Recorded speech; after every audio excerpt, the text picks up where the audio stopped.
We are live. How you doing today? I hope you're all doing well. My name is Brittany Lewis. I am a professional artist and graphic designer. And Sundays is the day that I focus on my dream project, the Cosmic Gateways Tarot. Now, this is our 13th episode of Paint With Me Live. In this series, again, I concentrate primarily on the Cosmic Gateways Tarot, and today is no exception to that. Before we get started, I need you to do me a huge favor and hit the thumbs up button. I'm saying this early just in case you don't make it to the end, but I highly, highly appreciate that. That will let YouTube know that you enjoy this content and think other people will as well. So, other ways that you can support me is by visiting my website and patronizing my shop, or Patrick was it buying something from my shop. So, if you I have plenty of things, journals and canvas prints and things like that. So, if you're feeling generous, that is the place to be. And all of these things will be linked in the description. So, this week we're going to be picking up right where we left off last week with the Two of Wands. And I did, I think last week where we were working on finishing up the sketch, I did manage to finish this sketch. Worked on it up to the last minute, maybe up to like an hour ago or so. But I think it came together really well. I pretty much tightened up the bookshelf so that looks slightly different than where we left off. I also drew in the wands and I finished the faces, which I was having a little bit of trouble doing on live. So it went by fairly quickly when I wasn't under the pressure of performing live. So all of that's done. In today's episode, the goal is to lay down all of my base flat colors. So for my newbies to digital artwork, a flat is just a basic color that represents whatever it is that I'm working on. And on top of that, I'll do all of the detailing and all that. So right now, we just want to do the flats. And then if we go beyond that, then that'll be great.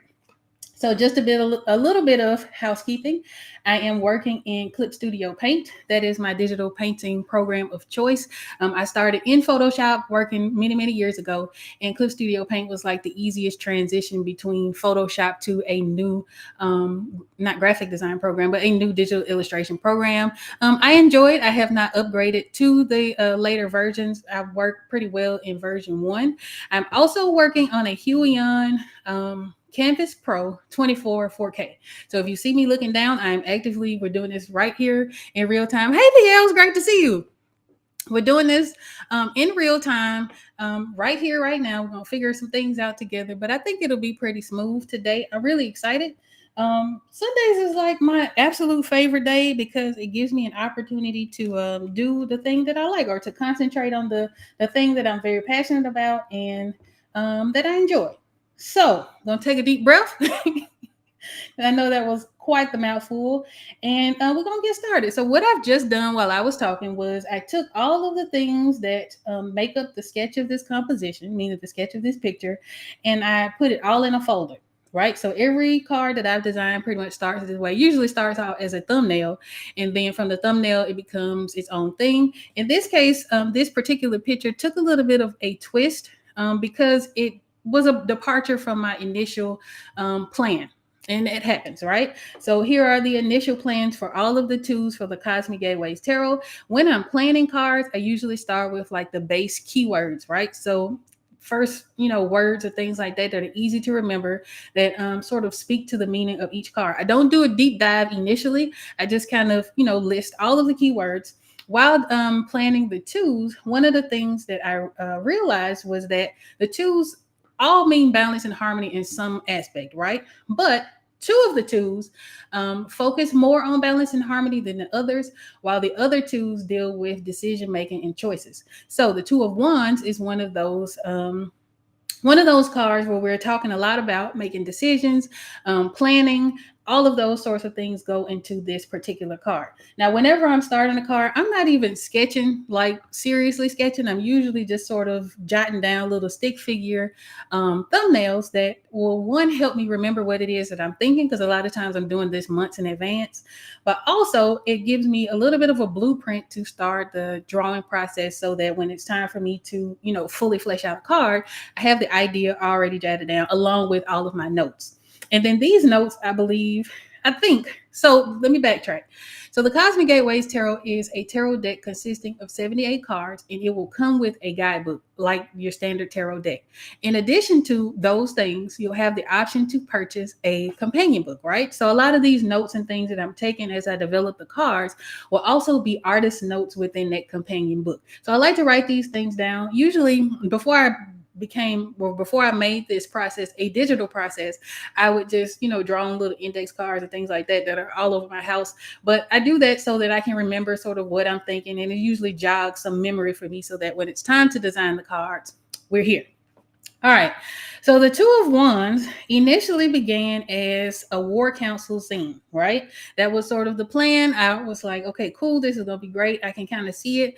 But once I got to thinking a little bit more about the Two of Wands and began to sort of look at the original source material, I didn't really get war council, right? I mean, I guess I could have, and I could have stretched it and, made it that thing, right?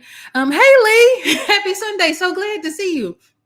But one of the things that I decided to do, leaning into how the Two of Wands feels, is to go into more of the planning from a scholarly perspective, right?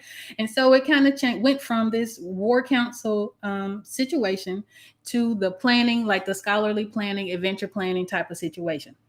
Now, I probably could have again pushed it with the war council scene, but one of the things that I ran into is that I had a hard time articulating or just making a decision on what I wanted the general or sort of the main character to be doing. And so I just, was perusing through, finding references. Hey, Black Z2, I'm so glad to see y'all. All right. Happy to see you both, or see everybody. I'm glad to see you guys.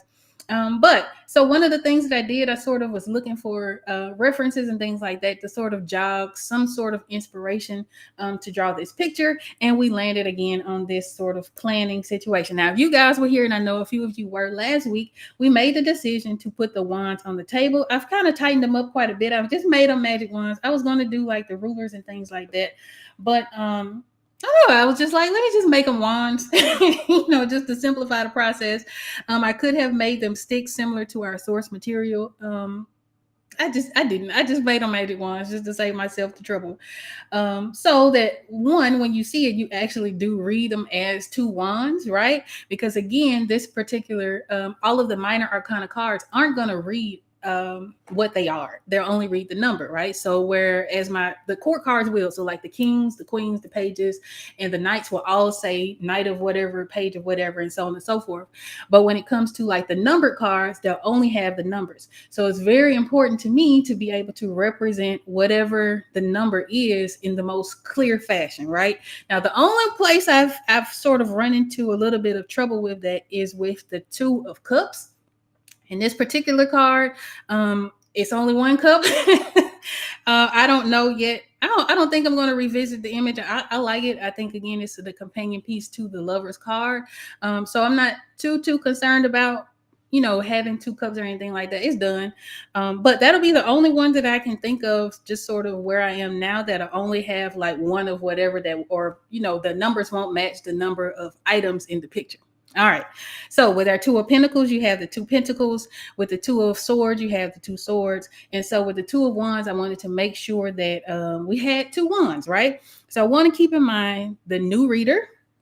I myself picked up my first tarot deck at 16, and I was trying to get some information into a situation. And as soon as I picked up the cards, which was a miniature Rider-Waite-Smith deck, I immediately put them down. I think I probably played with them for like a week or so. And at that time, there wasn't as much information about how to read tarot, not nearly as much as there is now. So it was something that I didn't lose interest in. It's just that I couldn't connect to it, right? So when I'm designing these cards, I want to make it as easy for the new reader as I possibly can. Not so like elementary, but also I want the new reader to be able to use their discernment and intuition and all of those things in order to, read whatever message comes up in the cards. So I think we did a pretty good job with that in this particular sketch. Again, if you're just joining us, the goal today is to do our flats. And again, flats are just the base layer, no details, just plain colors for each of the items in the picture. And then I can use that to, build detail and things like that into the image. So without further ado, again, this is the original Two of Wands in our reference box. And you'll see some things happening right up above me in the layers panel as I add layers and things like that into this image. But yeah, let's get into it. So here's our main reference. And again, the goal with references is that unless you're studying from reference, you don't necessarily want to have the exact same thing. So I took from this the pose, right? And I took from it the table. Everything else beyond that is, whatever I wanted it to be. So we're going to start off by probably toning the canvas. And one of the things that I want to use just to create some consistency throughout this deck is one of the previous cards as a color palette. So we'll be using the Hierophant or Hierophant. I don't know. People will pronounce this word differently. It's Hierophant to me because that's just what it is, right? So we're going to use the Hierophant card from the Major Arcanas as a color palette for this particular picture. Now, when we go into painting pictures, we want to keep in mind our light source. So that was very important in our Two of Swords card because it was a dark scene and he was holding a lantern. So the light source became the lantern and also the atmosphere around, where he was in the forest. So in this case, I want to keep it very neutral, much like our reference here. There's no real clear light source other than maybe the window behind the guy with the afro puff.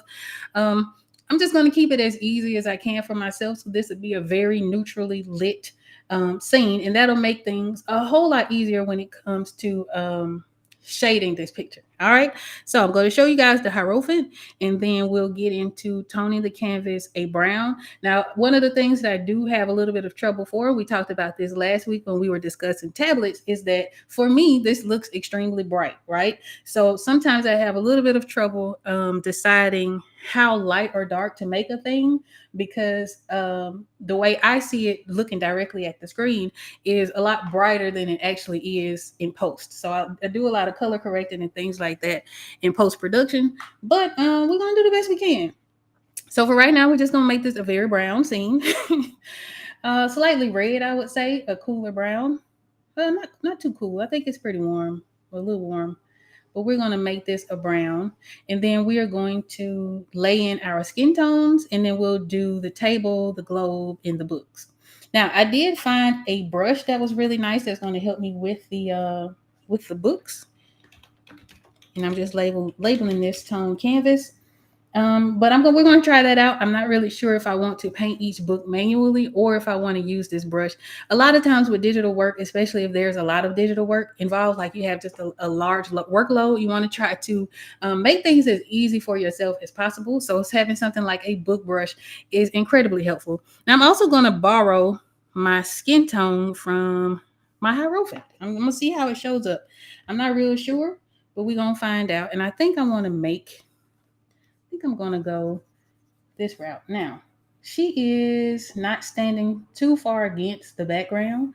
So I'm going to change the tone just a little bit to a slightly warmer brown tone. So this week, I've been thinking, and this is your first live stream, whether this is your first live stream or this is like the third or fourth live stream, first of all, I want to thank you so much for joining me this Sunday afternoon because you could be doing anything, but you decided to spend this Sunday with me. So I appreciate you for being here. Again, if you're watching this live or the replay, I from the bottom of my heart, it means a lot to me. This week, I want to share with you guys a little bit about tarot, right? So I've had some interesting experiences since I've been working on this project. And this project started November of 2019 was the first card that I ever made. Started November 2019. And I say this a lot. I went into this project not really having a set plan. I just knew that this was something that I was wanting to do. And this was something I had wanted to do for years, especially following, being 16 and having a deck that I didn't quite connect to and was having a hard time sort of understanding. In later years, I picked tarot back up after, doing some other divination practices and things like that. And so I was a tarot reader for quite a few years, leading up to the creation of this project. Now, tarot is, for those of you who are unfamiliar, is a card deck usually consisting of 78 cards. Now, the thing about tarot is that it typically follows one of three systems. It's either the Rider-Waite-Smith system, which is the system that the Cosmic Gateways Tarot will be following, or it is the Tarot de Marseille, or it is the Thoth Tarot, which was created by Aleister Crowley. And sometimes you'll have people who will create like their own systems and things like that. But those are the main three that tarot typically follows. Now, one of the misconceptions that I've heard is that you have to be like psychic or like, have superpowers or something like that to read tarot. I highly disagree with that. It is at its very basis the act of asking a question, pulling a card, and then interpreting what you see in that card to help you answer that question.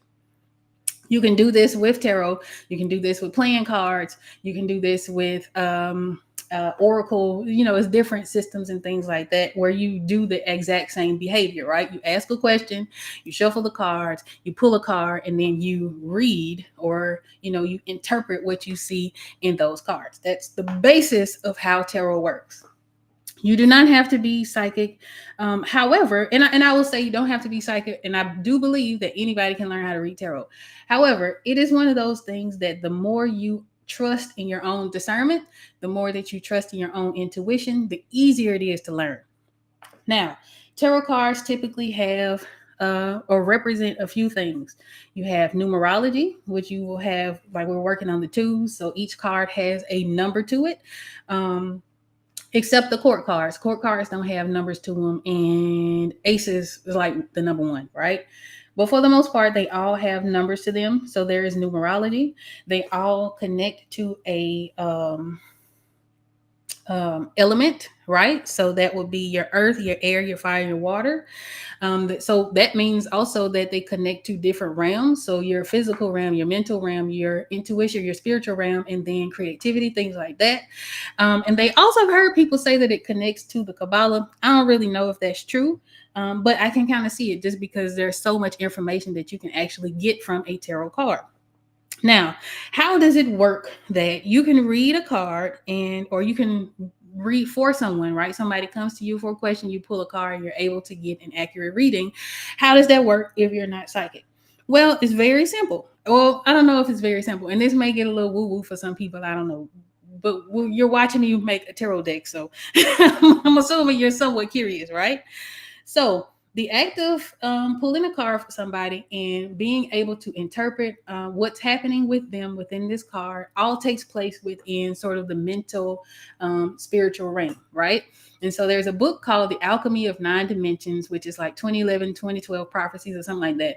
But it's written by Barbara Hand Clow and her husband, Jerry Clow, that breaks down multiple dimensions that supposedly we have access to. I'm not going to say supposedly because I'm actively a tarot reader and this seems to make sense and it all falls in line.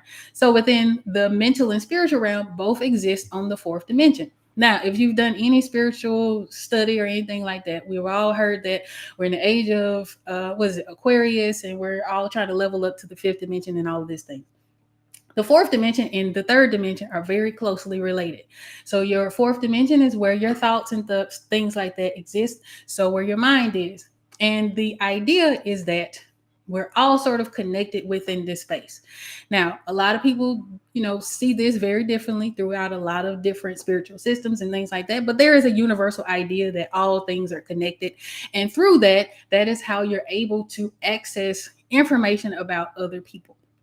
Now, one of the things that I find slightly funny, somewhat hilarious, not hilarious, but just, I don't know, it's funny to me, is that, there's this idea that you can, for one thing, just having access to people is a thing all in and of itself, right?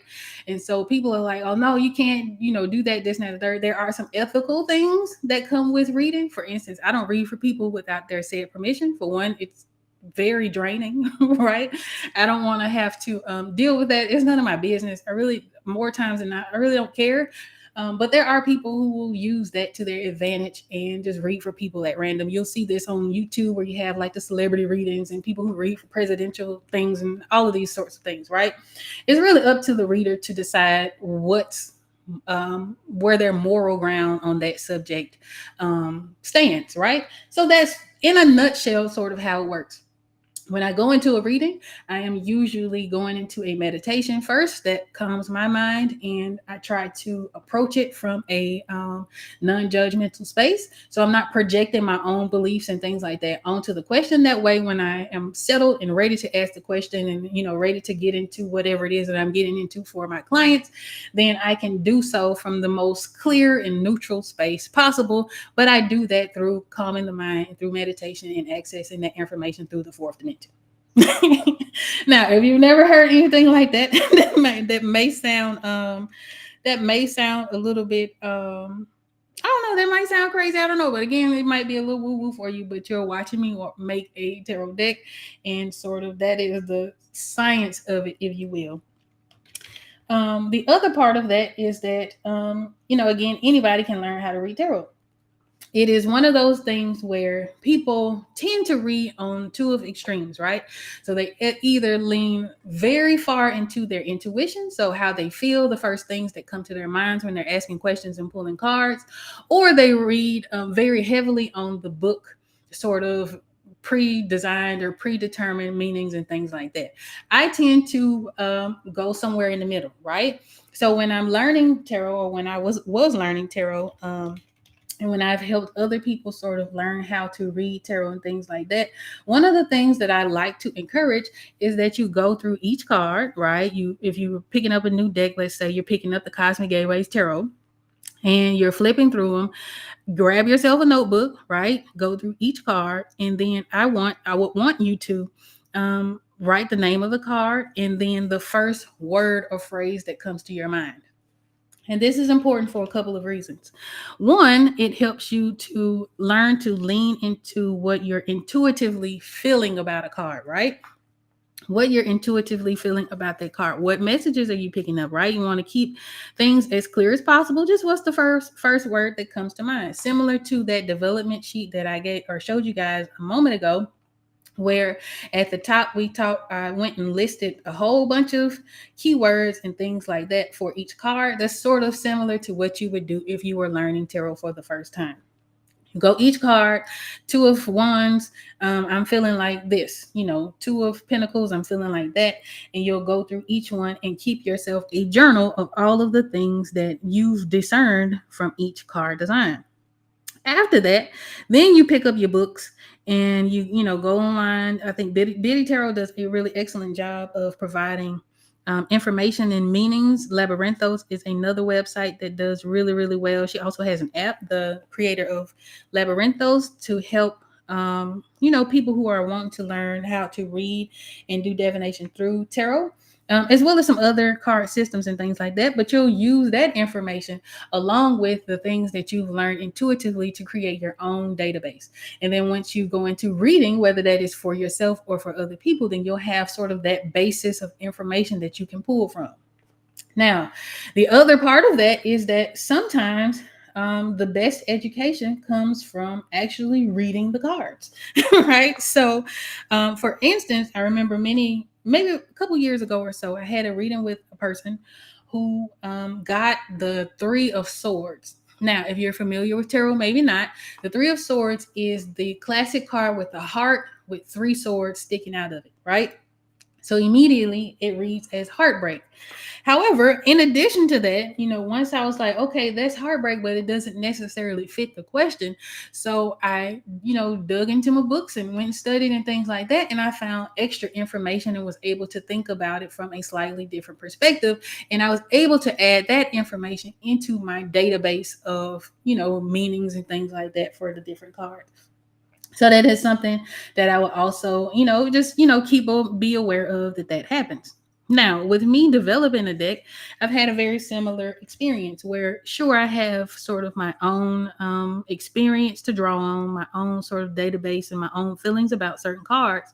But what I have found is that when reading, especially reading for other people, for whatever reason, some cards you don't really have, not access to, but some cards just won't show up, right? So you'll have more familiarity with certain cards than others, and then you get into studying the meanings and things like that. So that has helped me sort of also flesh out my own knowledge base of what these different cards and things mean.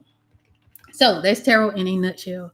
Again, you don't have to be special. You don't have to have your first deck gifted to you, which is a very common misbelief that I see a lot of times in like tarot communities and things like that.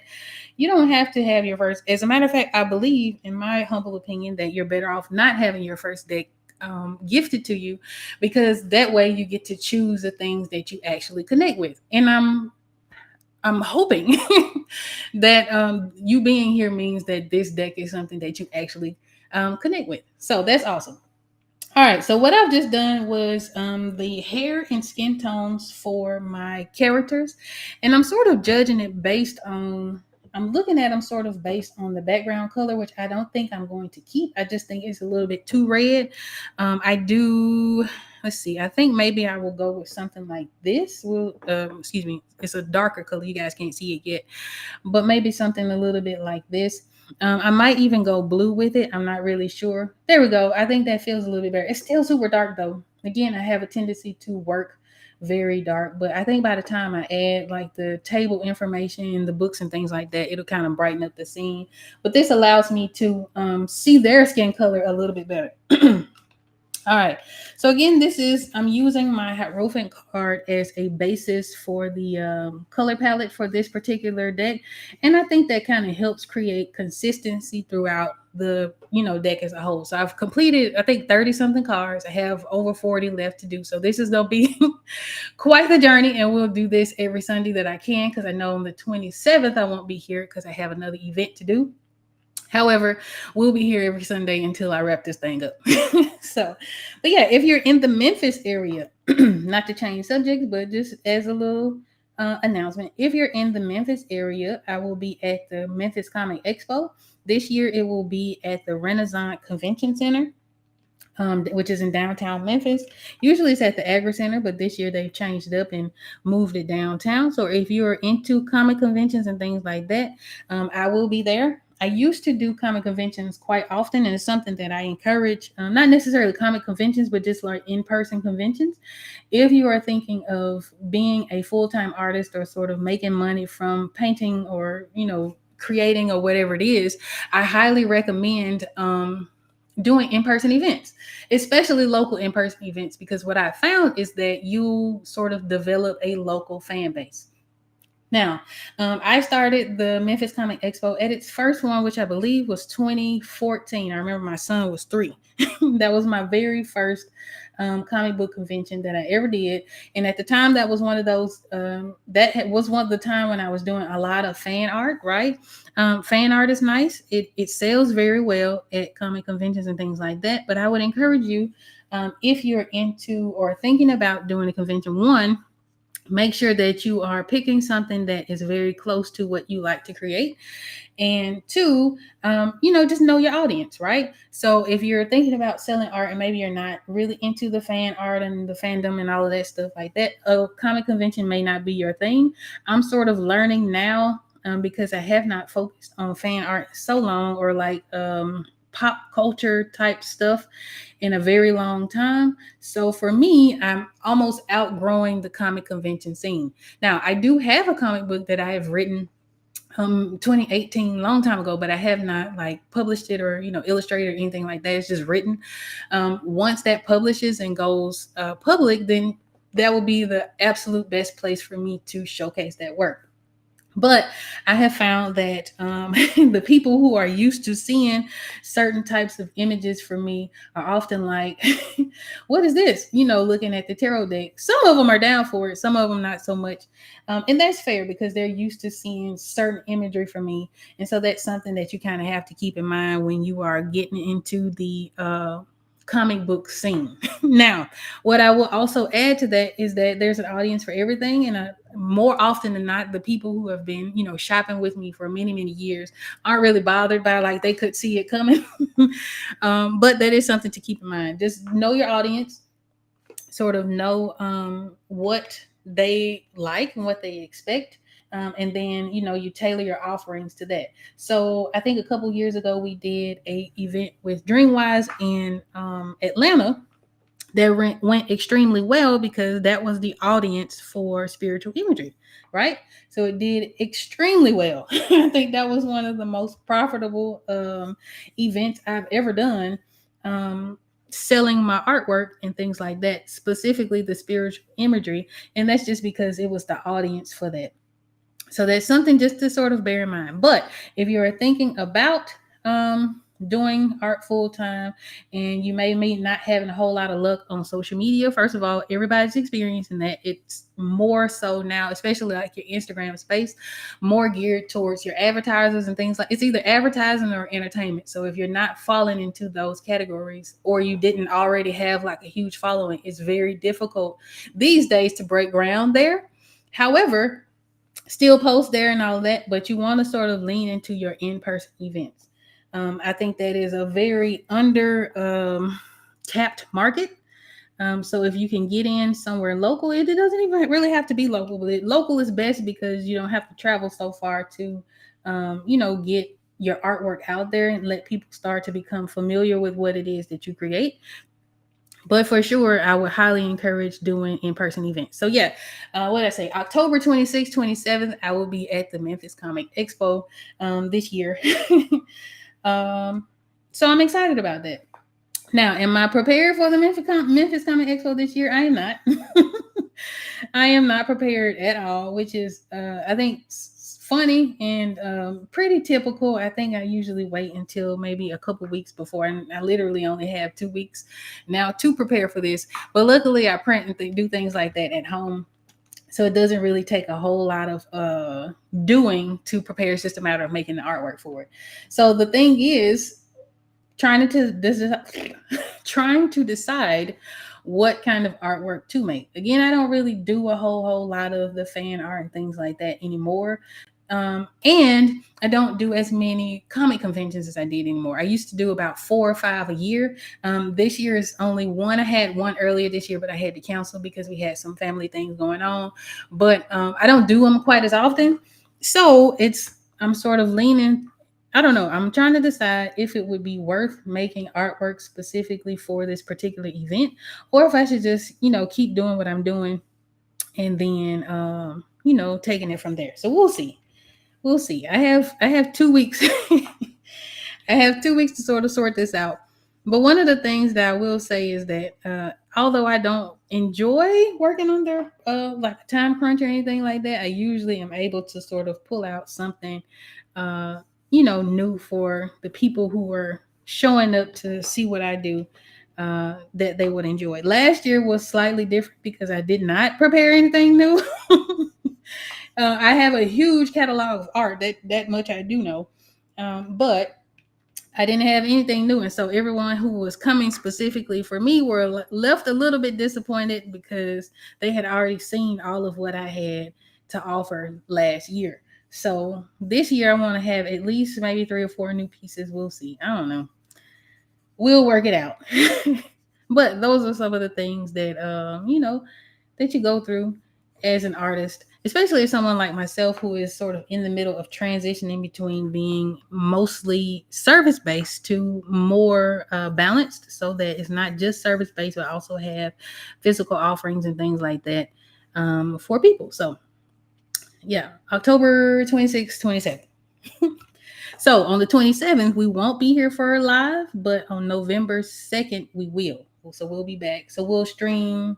Today's the 13th, so we'll stream next week, the 20th, and then we'll be back November the 2nd, I think. Something third, second, third, one of them. But it'll be that first Sunday in November. So what I'm doing now again is just sort of laying down my flats, and these are all what you would call a local color. So local color is just your, regular colors. So a tree bark is brown, the sky is blue. Those are local colors. Now you may find variations in those colors, right? So you may find that the sky sometimes is pink or have some flakes of orange and things like that.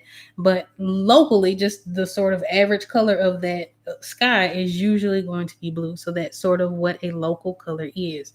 And so I've painted in my table and I'm painting in the papers that are laying on the table, and then we'll get to maybe the globe and things like that. So already, even though our base color was very dark because we're adding these lighter elements, already it's brightening up the scene. All right. So I hope you guys are having a great week this week. I've had a pretty good week.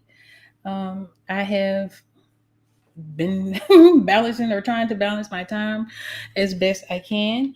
Again, I have this convention coming up, so I know these next couple of weeks are going to be pretty jam packed with planning and printing, and making sure my printer works and doing maintenance on different things like that. So I think it's going to be all right. So those are the papers. Now I'm going to do the shirt of the woman. So we'll do um, just the base color of our main character, or the character who's doing the sort of directing.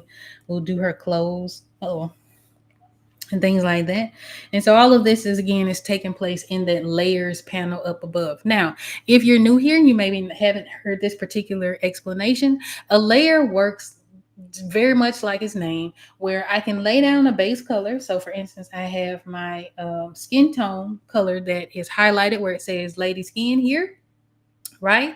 And let's say, for instance, I want to add, or if I want to experiment or whatever, I want to do something to this layer, but I don't necessarily want to affect my base skin tone layer. I will create a new layer on top of that, and that will allow me to add to it without disturbing what I've already created.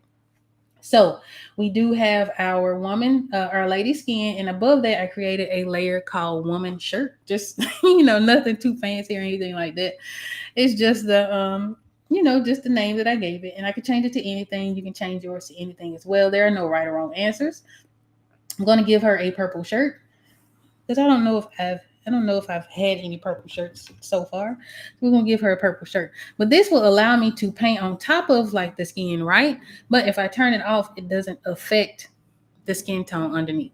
Okay? All right. Yeah, so if you're an artist, I would highly, highly recommend looking into some in-person events. Sometimes, even if you're the only artist there, I actually prefer, in my experience, to be one of like one or two artists there. At the time that I started doing comic book conventions, I was the only girl at most of them. I was the only girl, and I was one of few black artists, right? And I made a killing. I used to, man, listen, I used to rack up so much. I did really, really well. Now competition is a little fiercer because there are more people, more options and things like that for people to enjoy. And so there's usually something for everyone. But in those events where I'm like the only one man, oh my gosh, it's the best. I did a vegan sort of health food event here in Memphis, and I was the only artist at that one. And man, I made so much money. Made so much money that day. And two, I think the audience sort of connected a lot with my work. So that's important as well. So it's not just about being the only one or, sort of being the unique element in the room. You also have to create a quality product, right? You also have to believe in the quality product. Don't just make things to make things, because what will happen is people will come and talk to you about what it is that you made. And then if you're not connected to it, it's going to show, right? It'll read. So you want to make sure that whatever it is that you're creating is actually something that you enjoy. And that's for anything in life. And which is why I think these live streams are so important to me, and why I enjoy them so much, is because this is the time that I actually set aside time to do the thing that I actually enjoy. I actually look forward to all week. I am taking care of clients and I'm taking care of different things like that. So sometimes I can neglect myself, right? Or neglect my passions, I should say. And you have to set aside time to work on those things. It's not going to happen unless you do. And I know that you guys have heard me say that many, many, many, many times. You have to make time for the things that you actually love to do. And that's important for a whole lot of reasons. This is something that I was talking a little bit earlier about with my husband. One of the things that is, we hear a lot of teachers, your Abraham Hickses, your, Neville Goddards, and different people like that. They always say to get into a sort of, uh, a higher vibration, right? That is the goal, is to get into a higher vibration. But one of the easiest ways to do that is to feel good, right? So you have to find things to feel good.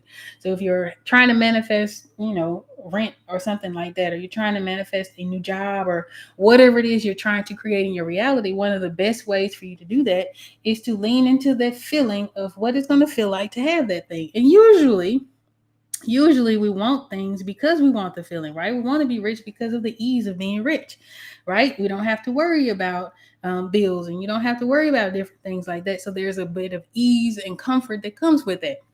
So rather than focus on the dollar amount, right, you focus on the ease and the comfort. So that is sort of what I'm doing.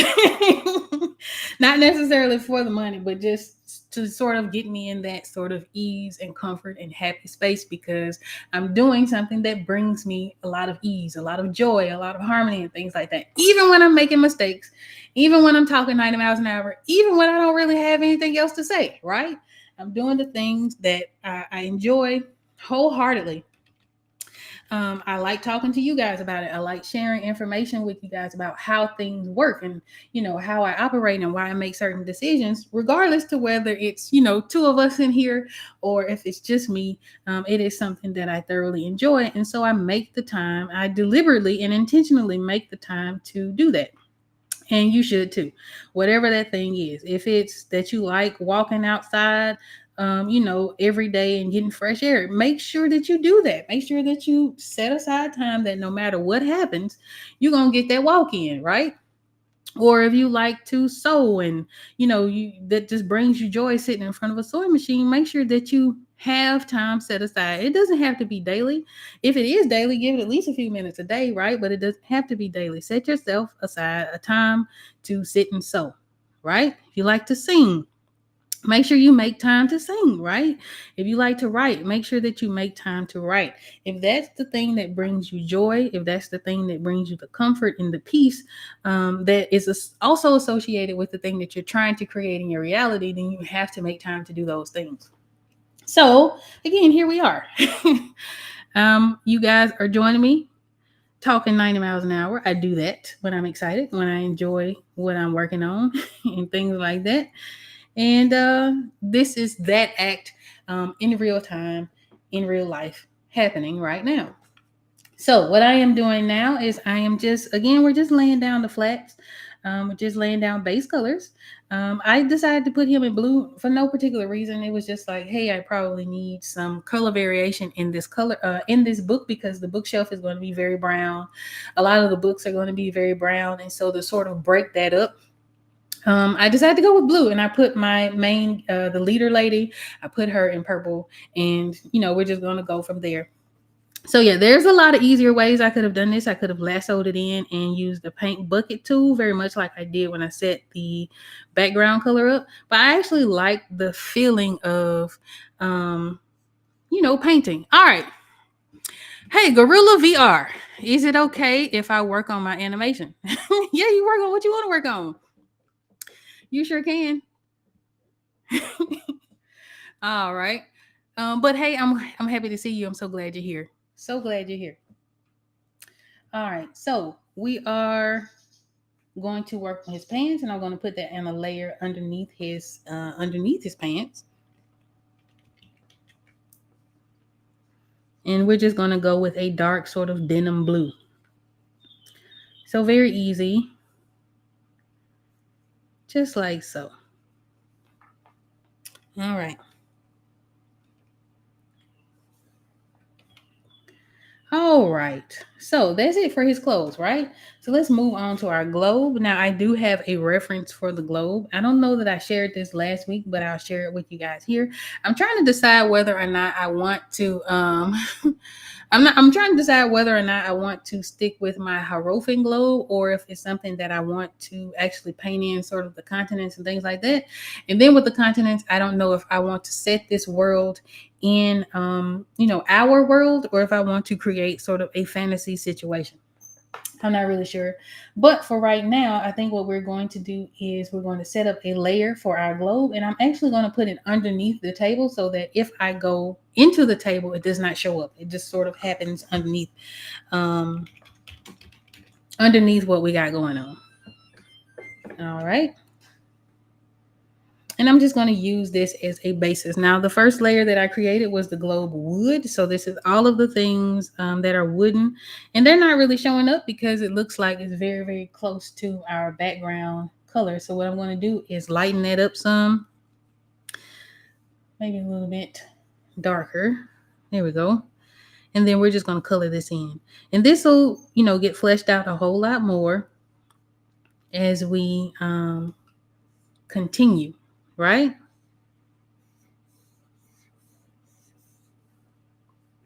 All right. So now see if I paint into my desk, right? It doesn't show up because it's underneath the table. But if I turn off my table layer, then you can see sort of where I painted in. And that's how layers work. So I'm going to erase that because we don't need it. Make sure it's gone. All right.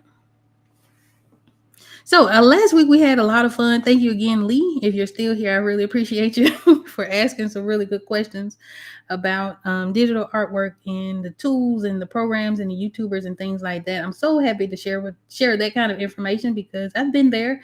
Learning digital painting was something I had to actually learn on my own. The art aspect of it was something that I just sort of always did, and then I took classes and things and subjects that I was interested in, such as your live drawing and gesture drawing and painting with oils and things like that. That was just something that I took while I was in college. But for the most part, learning to use digital programming and things like that was something that I actually had to teach myself. So when it comes to, finding other resources in order to learn that, like I have a I have a wellspring of information when it comes to that. So if you have not checked out that last live stream, I highly recommend you guys do that.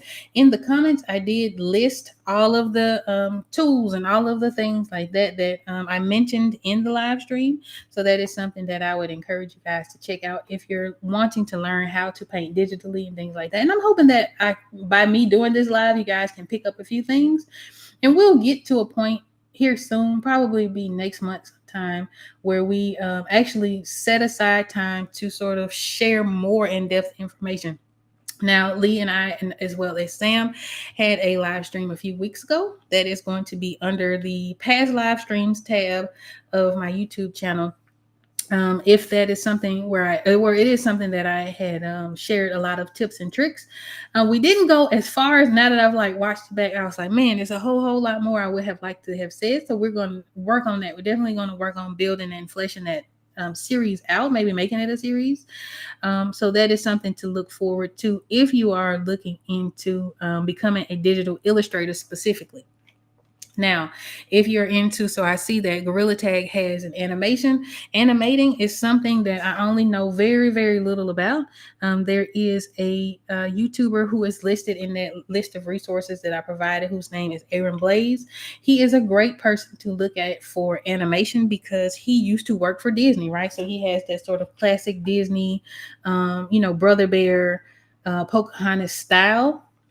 And a lot of what he does is digital, but he also teaches a lot about doing it manually as well. So if there's something that you're interested in, I would highly recommend or suggest checking him out. Again, all of that information is listed in the last live stream's comment section. So for sure, that is something that I would suggest sort of going into. Now, I am the type of person that if I don't have an answer for something, I'm not going to make it up. If I don't know something, I don't know something. Typically because I've been doing this for a very, very long time, and I've explored lots and lots of different mediums and lots of different art forms and things like that. I can usually point you in the right direction.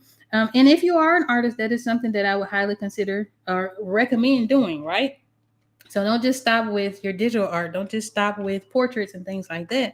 Take the time to actually learn and experiment with different things to sort of see what it is that you like. So I was having a conversation earlier today with a young artist who is, I think, in school currently, because she mentioned taking some classes to learn the basics, where she was like, I don't know if I'll ever find my style.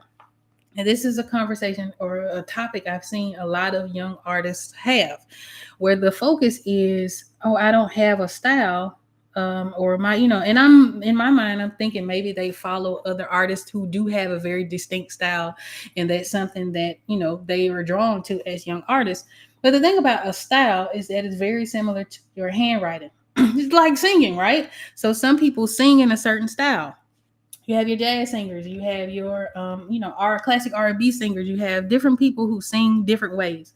Just like your handwriting, you have different people who have different kinds of handwriting, and art style is very much the same. When you start learning how to write, right, your words are very blocky. It's very elementary and things like that. But as you learn and grow, you develop your own unique handwriting. So an art style is very similar to that. Again, you want to make sure that you are experimenting with different things, you are studying different things. Now, you may say, well, I thought when you said, using a reference and things like that, you shouldn't copy exactly. But if you're using it to study and to learn and to grow as a creative, absolutely copy the hell out of them references.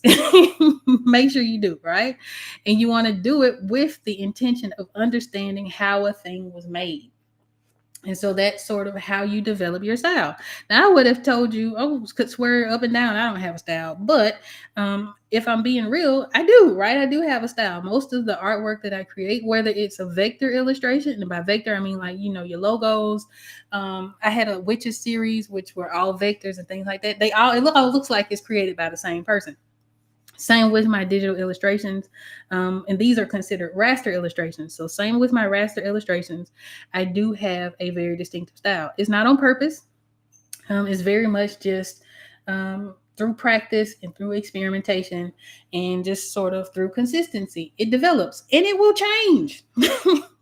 That's something that I think that is often overlooked and maybe not recognized as much from younger artists, is because, and also that might be just because you don't know what you don't know, right? But your style will change over time.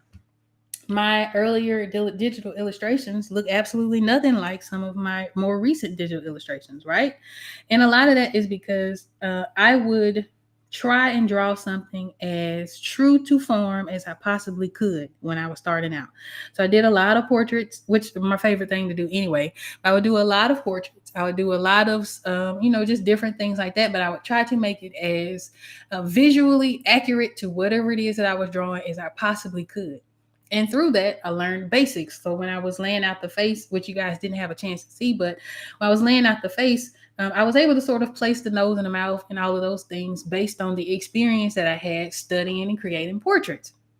But as I progress, again, I'm 38 years old. I have been a digital illustrator for very many years, a lot of years. I have sort of dialed that back a good deal. I'm not necessarily interested in things being photorealistic. I do consider my style to be a stylized realism, right? So yes, it's the face, but we're not getting pores. We're not, seeing nose hair and things like that in my work. Um, Gorilla VR, can you draw me a profile picture? If you want to, you can. I'll take that. If you want to, you can. But I do have one though. But if you would like to draw one, you're welcome to do that. Thank you. I appreciate it. All right. So yeah, your style is going to sort of develop over time, and it will take practice. It will take the willingness to make mistakes. It will take the willingness to keep moving forward.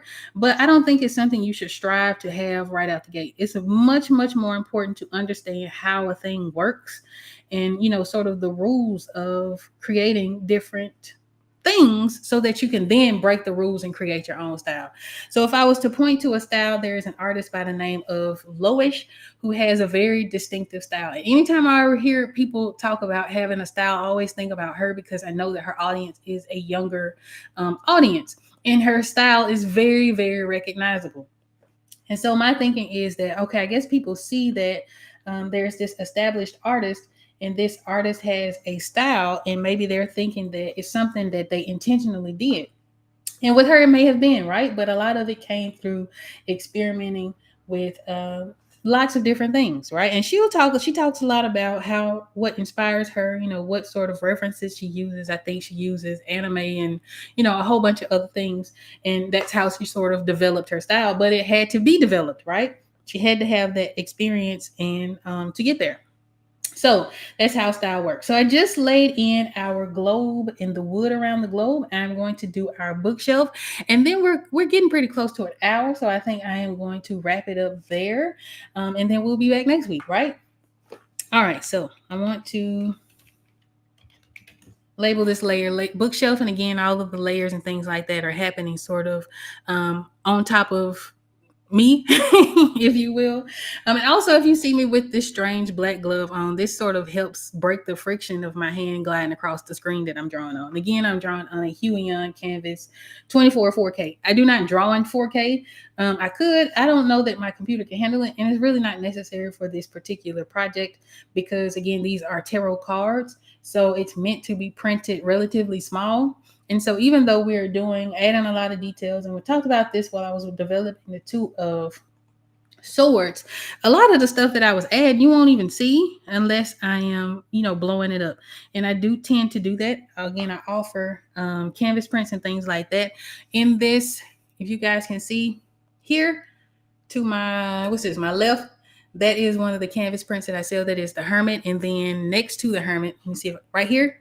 Oh, other way, right there, that is the Lover. So those are canvas prints that I offer in my shop, and that is the only time where having a whole bunch of details makes sense, right?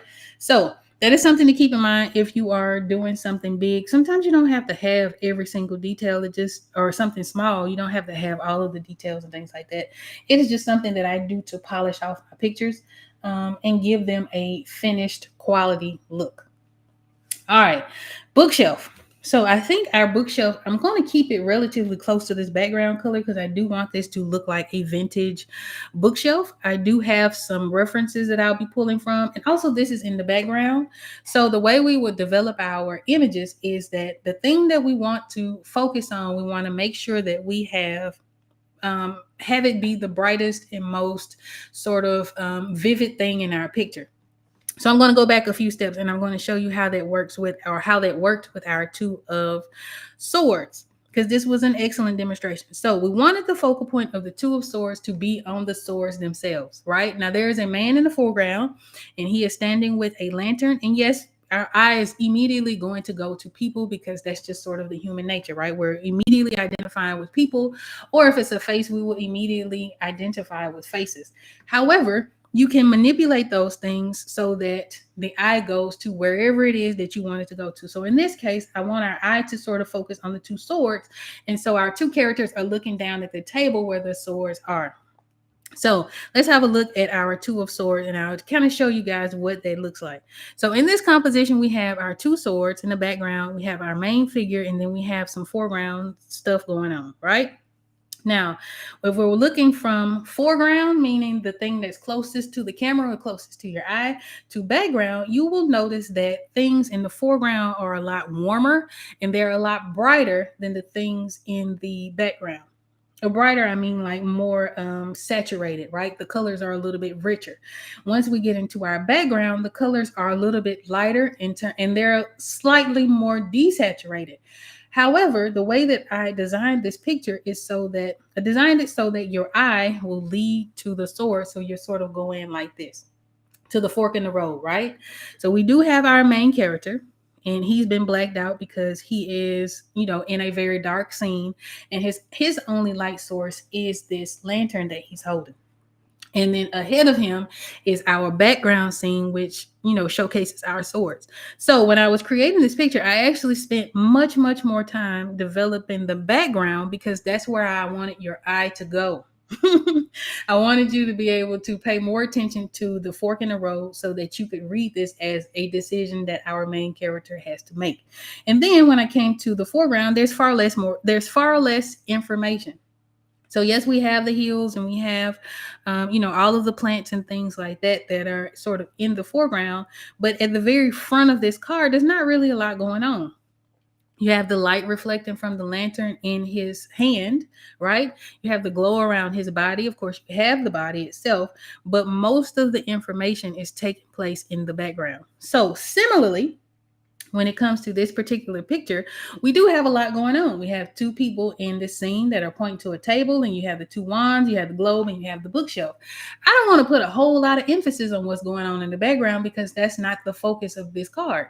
I want to put the majority of my emphasis on the wands themselves because or on the wands, but also on what it is that the two characters are doing because that'll lend to the interpretation of this card. All right.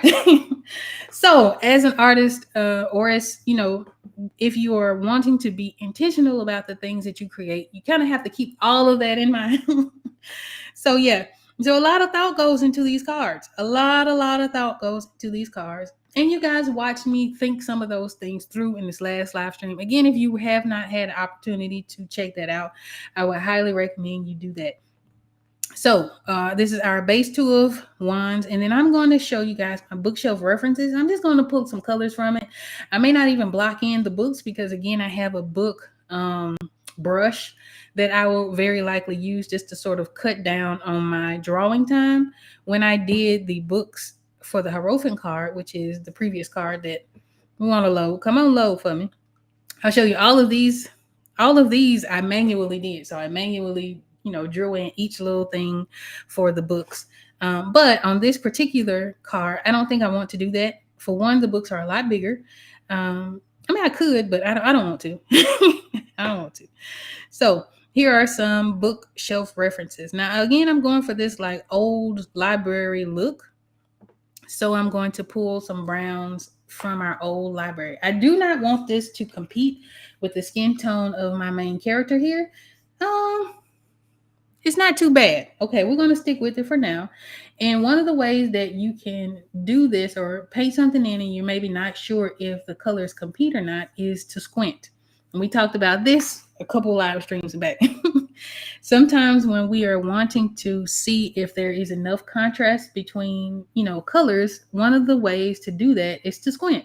Now, I'm not brave enough. We're here talking live. I don't think I'm brave enough to let you guys see me squinting at this particular screen. But once this live goes off and I'm working on this through the week, if I work on this through the week, because again, I have the comic book convention coming up. But if I work on this through the week, I'll, sort of do that and figure it out without you guys looking at me, without y'all looking at me do it.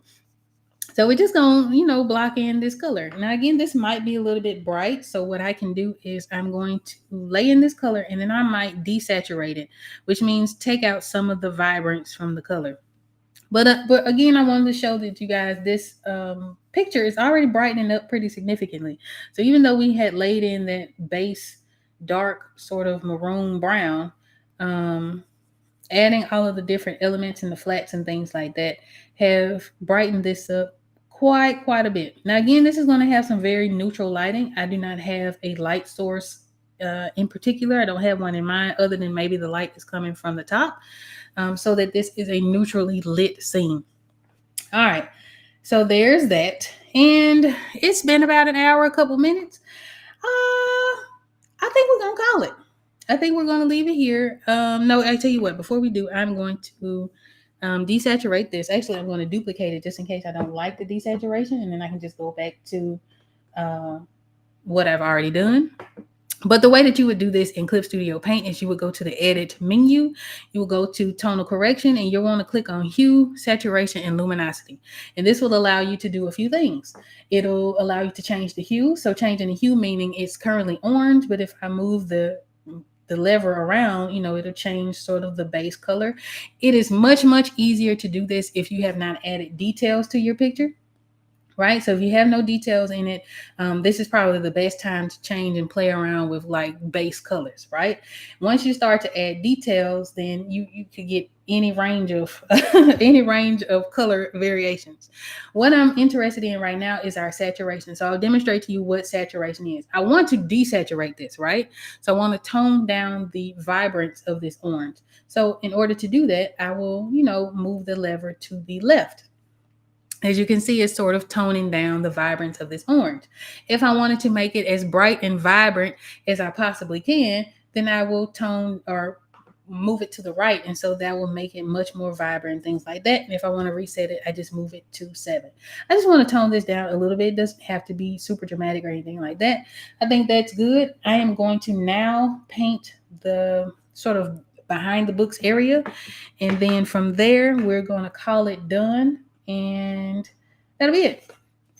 All right. So in this case, I'm going to show you a very quick and easy way, because I don't want to hold you guys up too much longer. I'm going to create a box around the area that I want to fill. That is called a lasso tool, the tool that I just used to do that. And then I made my selection, and I'm just going to pour in this color. Right? All right. And if I don't like it, I can go through the hue and saturation thing again, or I could just pour in a different color. And I think that looks good. All right. So I think we're going to call it there. It's been about an hour and 5 minutes. So if you are watching this live or you're watching the replay, I really, really appreciate you for joining me live. Gorilla VR, I'm looking forward to my profile picture. Thank you again so much for offering to draw one for me. I don't think I've ever had anybody draw me or draw anything for me. So I really, really appreciate that. Outside of my son, because he be hooking me up. All right. So, but other than that, I really thank you guys so much. If you like this live stream, be sure to hit the thumbs up. If you want to support this project, or if you're just feeling generous, there are ways in order for you to do that monetarily through my description box. You can buy me a coffee. You can purchase things from my shop. I highly appreciate that so much. I always do a little happy dance anytime I get an order. So I thank you again. Until next week, we'll be back here October 20th. October 20th, we will be back here. Same place, same time, 4:30 Eastern, 3:30 Central. And until then, I hope you guys have a wonderful week. Peace.